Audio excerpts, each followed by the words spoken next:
Hello Steelers, and welcome to this video. A little while ago James West asked me if I'd record a video about my display cabinet of military models that I've got, because I was a military modeler long before I even knew what wargaming was.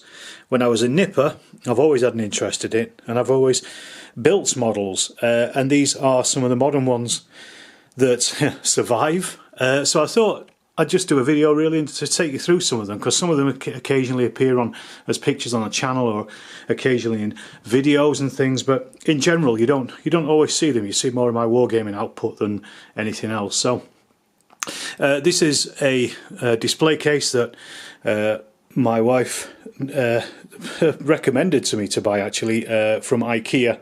I can't remember the name of it in particular, but we've also added, or I've added some, she bought me some of these extra shelving units to go into it, so it's doubled up the amount. You'd normally only get, I think, 1, 2, 3, 4 shelving units in each of these, but I've had another 4 as well, just to increase the amount of stuff I can get in there.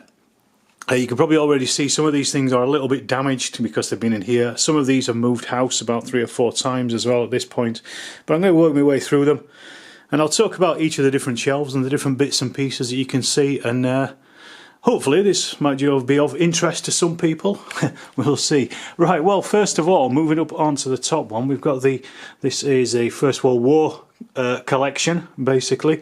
Let's see if I can get in from the side here. Don't want to try not to get too much reflection on the thing here, but you can see here I've got a Sopwith Camel, I've got a Fokker triplane, I've also got the Fokker D7 as well in red there. At the back there's an Albatross D5, there is a DH2 at the back there, and then another that's another Albatross at the back as well. The ones at the back are all 1/76 scale. The 3 at the front are all 1/48 scale, which is why they're a difference in size. The Camel is the last one that I built relatively recently, and one of the reasons why I generally have more German aircraft than British is because of the amount of rigging that's on these things. I don't know if you can see it on the camera here, but the British ones always seem to have a lot more rigging than the German ones do. So I try to avoid it by making German aircraft instead of British ones, as much as I like the British aircraft. I've still got an SE5A to build up in the build pile, but I will get to that at some point. One of the first ones that I ever built was this one at the back, the Fowles D3. You can see that's also on a base as well. With a 1/48 scale figure that I found somewhere. This is one of the earliest ones. Unfortunately the wings are broken on this, and also it's lost all of its rigging as well. I'm a little afraid to dust these things as well, because they are very delicate once they're built. The Bristol Fighter at the back there, that took a hell of a lot of building because of the rigging. Again, another 1/48. Most of these, I think they're all Edward or Revell aircraft. And on the front we've got the Albatross D3. There you can see, and unfortunately some of the rigging on this one has already broken off. I've just not bothered going back and fixing it. I could do really, but I just can't be bothered. I've also got a few bits and pieces of the figures here. So there's a couple of 6mm figures here right at the front. These ones, I think these came from Grumbler Miniatures, and I painted these just as a review, which is on the channel somewhere. I've got no use for them in games because I didn't have enough, but I thought, well, they can just sit in the display cabinet then. And also over here is the Perry's tribute to Richard III being found in the Leicester car park, and he's bursting out of the car park there. So I bought that figure, one of the very few Perry figures that I actually own, and painted that because I thought that was a bit of fun, a nice archaeological thing as well they did. Below we have a few bits and pieces. So now we're getting onto tanks here. So we're moving away from the aircraft, apart from the Fokker Eindecker, which you can see here in the centre. A hell of a lot of rigging on that. I just did that as a challenge as much as anything else. At the very back I've got a Cthulhu figure. I've had that for quite a few years now. I can't remember who makes it. I don't even know, it's probably like 6mm scale. I've got the Stug as well here that I built. This is a Tamiya kit. Over here is the Panther as well, another Tamiya kit. I just built these straight out of the box. I can't be bothered with adding, I had very few third-party parts, bits and pieces, maybe a little, like on the Stug there, you can see there's right at the back there's a bit of stowage and stuff. I just added that came from another company. Down the front we have some Gripping Beast Viking Raiders, just about to sacrifice a monk there, as you can see up at the front. He's not having a good day. That was a little diorama I did a long time ago. I've had that for years. I used to have some Vikings, but not anymore. One of the most recent, or at least when I'm recording this, is this Tiger tank that I did. This is a Rubicon, and because it had so much beautiful interior details in it, I just wanted to show them off, so I did it as an exploded diagram, kind of like you get in the Osprey books and things. Just thought that was a bit of fun. It's never going to go see it on the table because it's 28mm anyway, so I would never use it. And then very out the back, I don't know if you can just make him out there, but we have, let me and grab him out. This is probably one of the oldest figures that I've still got surviving. This is a little Johnny Alpha Strontium dog. This is a Games Workshop one, so this is probably mid 1980s. Bought it when it was released. I think it came with Wolf Sternhammer and the Gronk. And I relatively recently repainted it. It's been on that base for God, it's got to be like 35 years or something since I actually bought it now. Never used it in a game, but it was just a nice little figure to paint up. I believe it's probably one of the Perrys, or maybe Ali Morrison did the sculpting on that one. Anyway, down below here we have a few other bits and pieces. So at the back I've got a Messerschmitt 262 1/1/4 scale. I can't even remember where that came from. I think a friend might have brought it for me as a present, or I just picked it up off the internet, I can't remember. I've also got Sturmovik there, that's a 1/1/4 scale one, and just behind that is another Stuka, so they are from Zavedza. I was going to use those in games, but I've just never got around to it. At the front here we have Imperial Star Destroyer, in very tiny scale. Just picked that up when I was in a model shop. Thought that'll be a fun thing to do. It was dead easy. Grey, ink wash, dry brush, done. Piece of cheese. And then this Roland C2. We've not finished with the First World War planes just yet. This is the last one. This one, I love the Roland C2s. I think they're beautiful aeroplanes. And again, that's just mounted on its own base with a couple of figures. A pilot and his co-pilot just, well, he's his observer, just chatting away about tactics and things. And this is another Edward model. I've actually re-bought this because I liked it so much that I'm going to do another version of the Roland, I think. I just haven't got around to it yet. But again, this one is quite an old one, so again it's lost a lot of its rigging, unfortunately, over the years as it's been moved about and bits have fallen off it and I've had to re-glue it and stuff. So that's kind of why I want to rebuild it. I want to revisit the thing. And also, this was built such a long time ago that I feel as though my skills have improved at least a little bit. Then most recently, another relatively recent one was this T-34. I built this over a few days, just over Christmas 2022.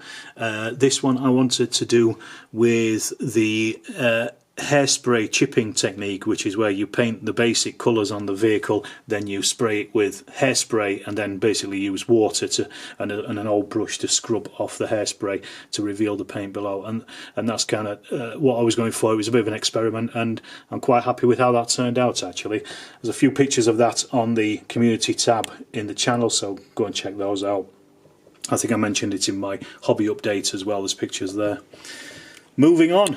Underneath here we have a bit eclectic. Down here we've got this Panzer II. This was bought for me as a birthday present many years ago from a friend, Kirk.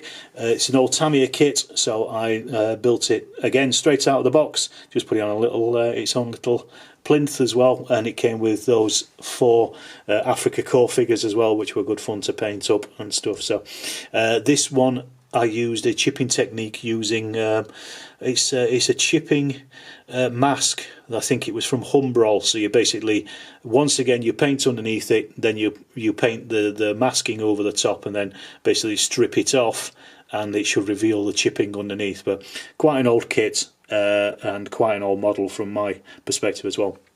Next to that we have a Typhoon. I love Hawker Typhoons. They look so ugly and nasty, and they will definitely do you some damage.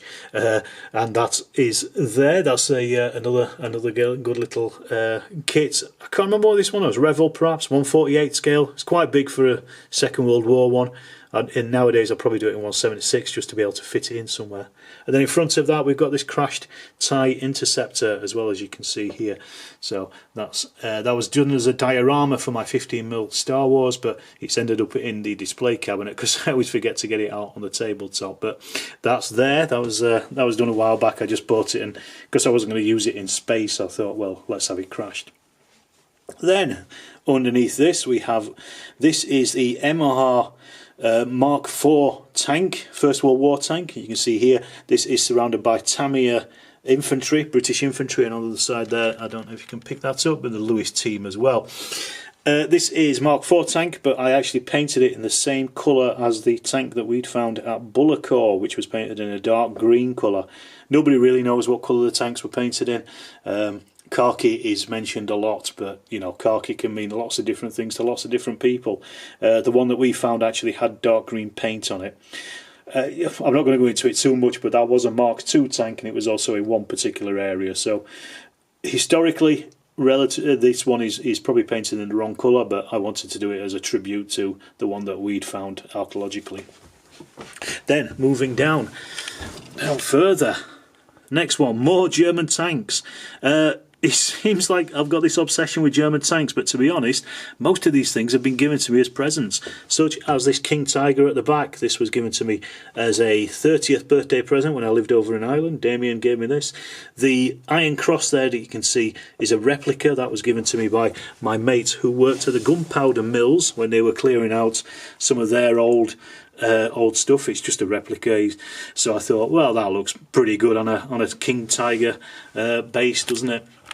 To be honest, I might actually take these Tigers off their bases because they are pretty crap, just plastic ones. I just bought them as cheap things to make them stand up. I might take them off. I might do that after this video, in fact. Next to that, we've got this Panzerjäger 1. Again, this was bought for me as a present by some mates, so I can't really just give it up. Another Tamiya kit, very nice kit actually. It really came together quite well, that one. Spent a nice bit of time on it. An early kit, so I didn't do a great deal of weathering on it. Then over here we have a Panzer IV. This is an F2, and again, that was given to me by somebody else, a 1/72 scale one. I had very little use for it, so I thought, well, I'll mount it on a CD base and just do it as a little diorama. Below this, we have another King Tiger. As I say, once again, that was bought for me as a present when I worked over in the Isle of Man. It was given to me by my two colleagues. They bought me this as a thank you for jumping at the last minute to come and help supervise the students. And I wanted to do it as a late war one that's been rushed out of the factories, so it's still in its primer with some little bits of added painted materials and things. And then in front of that, Stuka, White Ghost. Once again, this was a present. Mates of mine bought me this many years ago. 1/72 scale Stuka, very nice, good lovely little kit. I can't remember, it's a Japanese one, I can't remember who though exactly, maybe Hasegawa, can't remember exactly, but it's just to mention the King Tigers, both of them I think are Dragon. But just different turrets, Porsche and Henschel turrets on them. And then also, finally, this is not a kit, but this is actually another British First World War tank. This was on a cake at our wedding. We had a British Bake-Off competition, style competition, and everybody came and they brought cakes that they made. There was brilliant ones, but there were so many that were First World War trench orientated, which I wasn't complaining at, but that little toy down at the bottom that you just seen, that was actually on one of those cakes, and I just kept it as a memento of the wedding and of the effort that our friends went to as well, and so that now sits quite happily in that display cabinet.